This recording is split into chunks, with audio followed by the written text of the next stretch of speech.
disintegrates the wall. The doghouse is blown back. I mean, you got a little dent there and a hole there. But only suffers minor punctures by debris.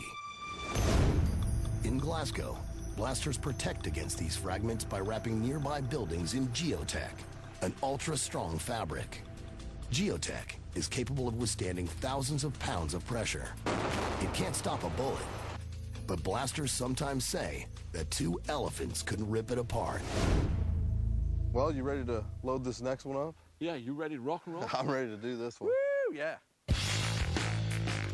For the next blast, Paul and Braden stuffed the wall with dynamite. It's gonna be real fun. We actually had to take the dynamite out of this larger stick and ball it up and pack it in there. Fire in the hole! 5, 4, 3, 2, 1, fire!